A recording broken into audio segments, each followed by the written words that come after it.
Most men believe the moment a wife cheats is the moment the relationship ends, but the deeper and more uncomfortable truth is that for many men, that moment is not the end. It's the beginning of a slow psychological captivity they never fully escape. Because the men who choose to stay after betrayal often don't do it purely out of love, loyalty, or forgiveness. Behavioral patterns suggest something far more complex is happening beneath the surface. They remain trapped inside what could be called a familiarity prison, a place where the pain of leaving feels more terrifying than the pain of staying. The routine is familiar, the house is familiar, the children's laughter is familiar, the shared history is familiar, so the mind convinces itself that enduring the betrayal is the stable choice. But psychological observation reveals a darker cost. The discovery of infidelity is not just emotional pain for a man, it is biological trauma. It rewires the brain into a permanent state of alertness, suspicion, and subconscious danger scanning. Something inside him changes. The man who once walked through his home with certainty now walks through it like a security guard on a night shift. Every notification on her phone becomes a signal. Every delayed reply becomes a question. Every smile she gives her screen becomes a story his mind starts writing without permission. And the tragedy is that many men call this rebuilding the marriage, but if you step back and examine it honestly, it is not rebuilding, it is sentencing. Because once sacred trust has been shattered, the man who stays often becomes both the warden and the prisoner in the same emotional jail. He monitors behavior, he checks locations, he quietly analyzes conversations, yet at the same time, he cannot leave the cage himself because he fears the consequences of starting over. That is not partnership, that is psychological containment. And what most men never realize is that the deeper damage is not happening to the relationship anymore, it is happening to their identity. The moment betrayal enters a marriage, leadership inside that home becomes almost impossible to maintain. Leadership requires certainty, and certainty dies the moment trust is broken. This is why so many men who stay after infidelity slowly begin to feel smaller, quieter, less decisive, as if some invisible force is draining the authority they once carried naturally. They think they are saving the relationship, when in reality they are sacrificing their own clarity piece by piece. And today we're going to examine the uncomfortable truth most people avoid: why walking away from betrayal is often the only path that allows a man to rebuild his psychological strength, and why the man who has the courage to stand alone is far more powerful than the man who stays chained to someone who already proved they could betray him. If you truly want to understand the mental dynamics behind this, and whether you have the internal frame to survive the deepest form of betrayal without losing yourself, stay with me until the end, because what we're about to break down will challenge many of the things men have been taught to believe about forgiveness, loyalty, and strength. And let me be clear about something before we go further. I'm not here to entertain the crowd or impress the casual viewer scrolling for quick motivation. I'm speaking to a very specific man, the one quietly rebuilding his life piece by piece after reality knocked him down. The man who experienced betrayal, humiliation, or loss, but refused to stay broken. The man who took a painful lesson and turned it into fuel for growth instead of bitterness. That kind of man doesn't need hype, noise, or empty encouragement. He needs clarity, direction, discipline. If that describes you, don't stay silent in the background. Subscribe, let your presence be known, leave a comment, and stand alongside other men who are choosing strength the right way, not through chaos, not through anger, but through self-mastery. Because the truth is, transformation doesn't happen in isolation forever. At some point, a man has to step forward and say, I'm choosing a different standard now. The first uncomfortable reality we need to confront is something that destroys countless men without them realizing it: the illusion of forgiveness. Many men believe forgiving a cheating partner is a noble act of emotional maturity, and in theory, forgiveness can be powerful, but behavioral patterns show that in many relationships, what men call forgiveness is interpreted very differently by the person who committed the betrayal.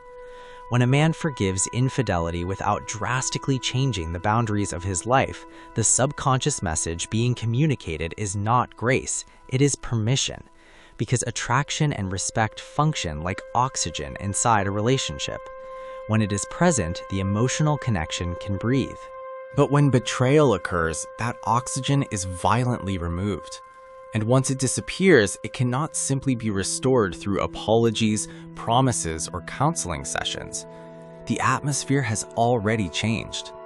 The man may still be present, still providing stability, still fulfilling responsibilities, but the emotional structure has shifted beneath the surface. What often replaces admiration is something far colder: calculation. She may remain in the relationship because the lifestyle is comfortable, the environment is stable, the resources are reliable. But desire, the deep instinctive attraction that once existed, has often migrated elsewhere. And the most painful realization a man can face is recognizing that the attention and excitement she once directed toward him is now reserved for someone who never had to earn it through sacrifice. Another psychological consequence that almost no one talks about is what could be called the trauma of the second guess. A man's ability to lead, make decisions, and move confidently through life is built on certainty. When he believes his partner stands beside him with loyalty, that certainty acts like a foundation under his mind.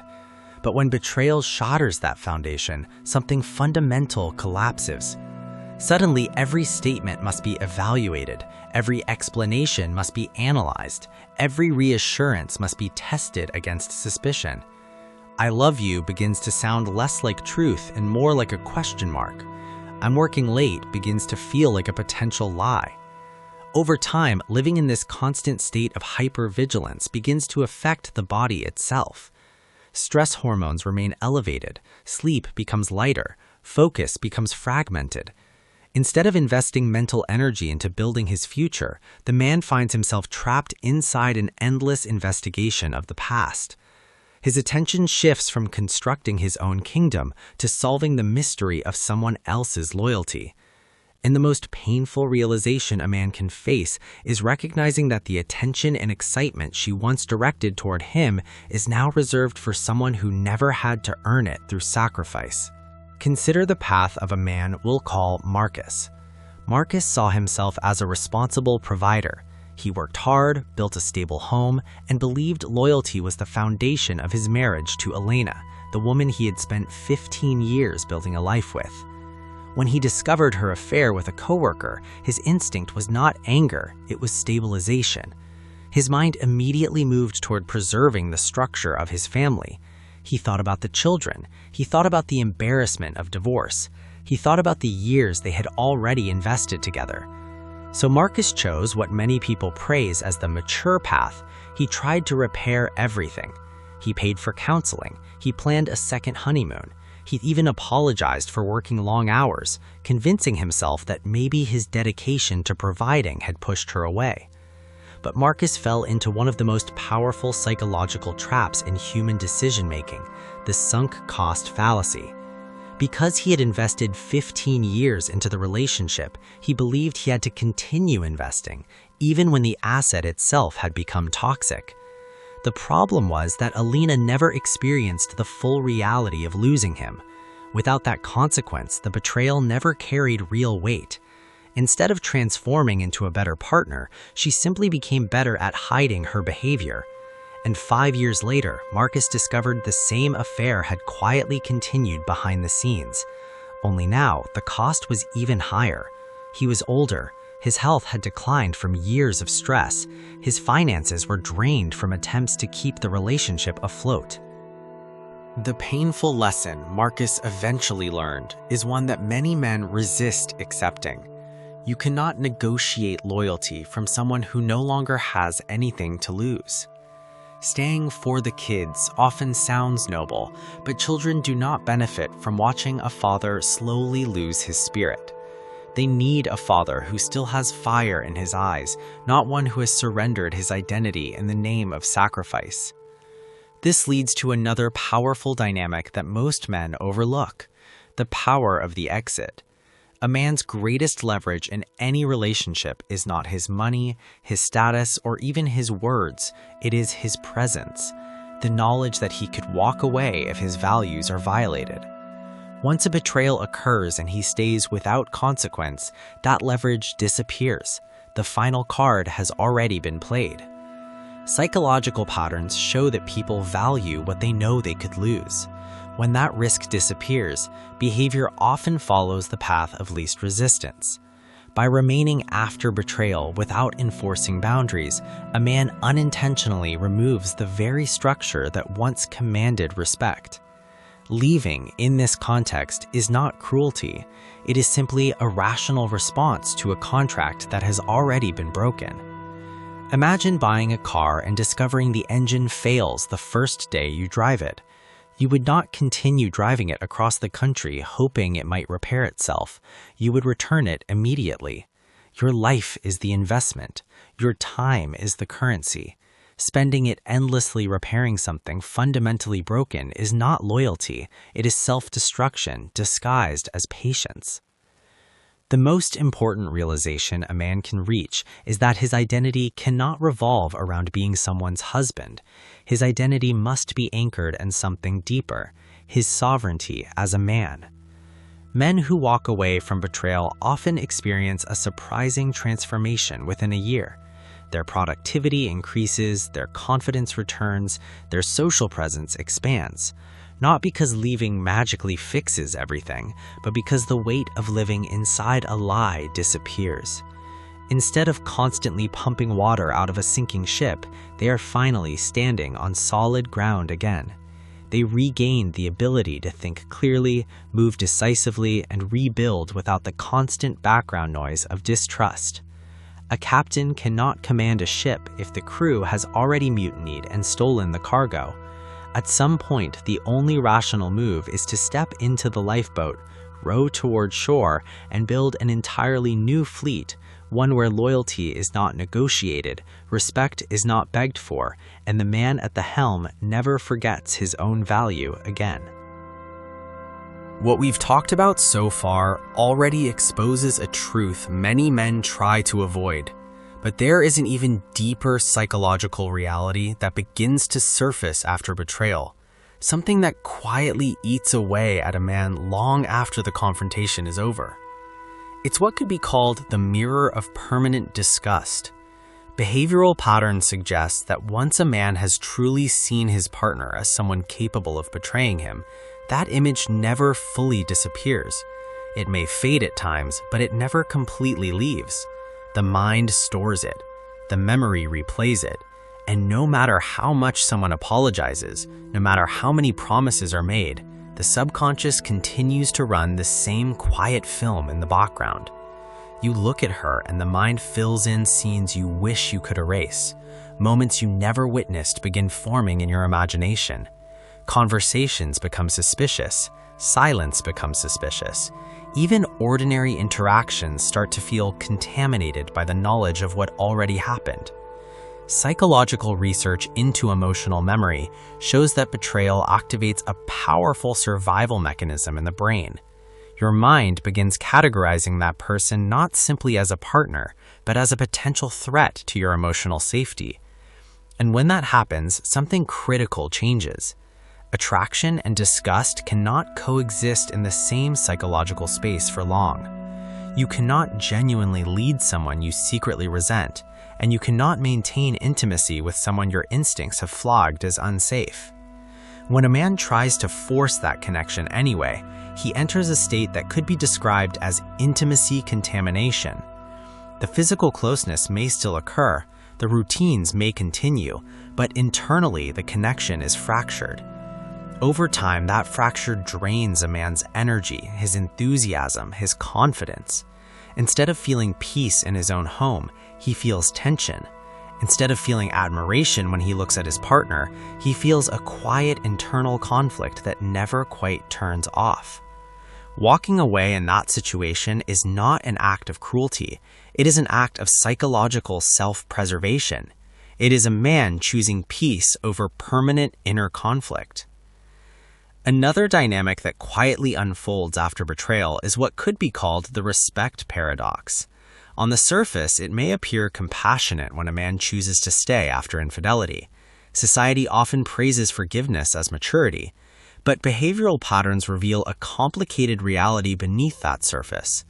When someone commits a serious violation and experiences no meaningful consequence, the subconscious interpretation often shifts. Instead of interpreting the forgiveness as strength, the mind begins framing it as tolerance, and tolerance in the wrong context slowly erodes respect. Many women who remain in relationships after cheating eventually develop an internal narrative they may never say out loud. If he stayed after that, maybe he didn't have the power to leave. It's not always a conscious thought. Often it exists quietly beneath the surface, influencing behavior and tone in subtle ways. The man believes his patience proves loyalty, but the unintended message becomes something very different. True respect rarely grows from unlimited tolerance. It grows from clear standards and the willingness to enforce them. When a man is prepared to walk away from something that violates his values, he communicates a powerful truth about himself, that his dignity is not negotiable. Ironically, the very act of leaving often restores the respect that staying would have destroyed. Mercy without boundaries frequently invites repetition. Boundaries without apology command attention. To understand how this difference plays out in real life, consider the story of a man we'll call Dominic. Dominic had built his life around family. Stability, responsibility, and commitment defined the way he saw himself. When he discovered that his wife Maya had been involved with a neighbor, the shock hit him just as hard as it hits any other man. His world paused. The future he had imagined suddenly looked uncertain. But what made Dominic different was the decision he made in the days that followed. He didn't begin negotiating explanations. He didn't ask endless questions searching for emotional closure. And he didn't begin blaming himself for choices that were never his to control. Instead, he looked at the reality in front of him. The commitment that defined their marriage had been broken. That fact alone was enough for him to understand what came next. Dominic responded with what could be described as an absolute boundary.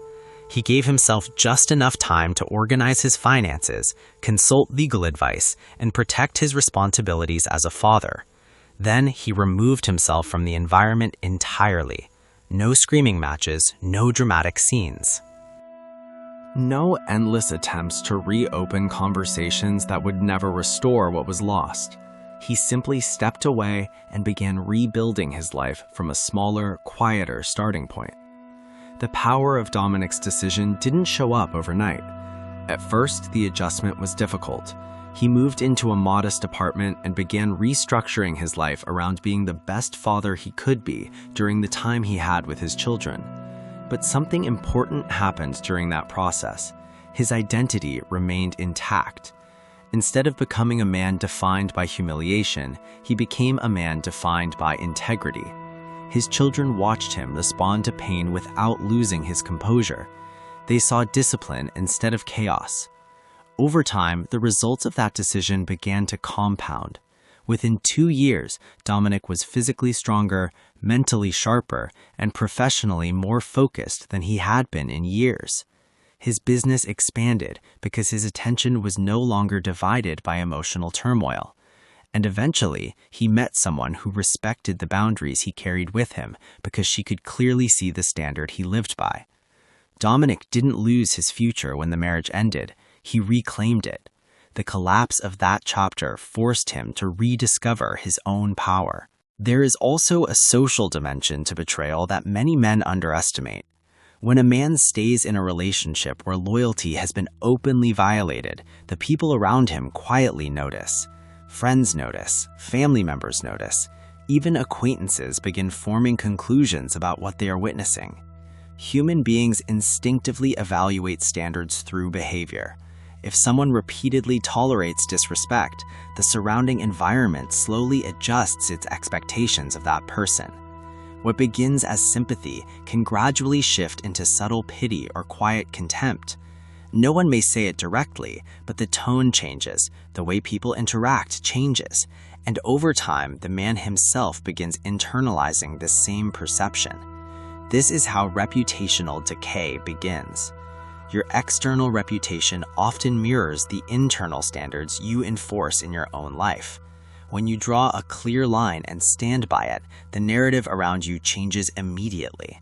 People may not always agree with the decision, but they understand the principle behind it. Leaving becomes the moment you rewrite the story others tell about your character. Another factor that rarely gets discussed is the silent drain that occurs when someone has already emotionally checked out of the relationship but continues benefiting from it. When loyalty disappears, but the lifestyle remains, an imbalance forms. Time, money, energy, and attention continue flowing into the relationship from one side, while the other side invests its emotional focus elsewhere.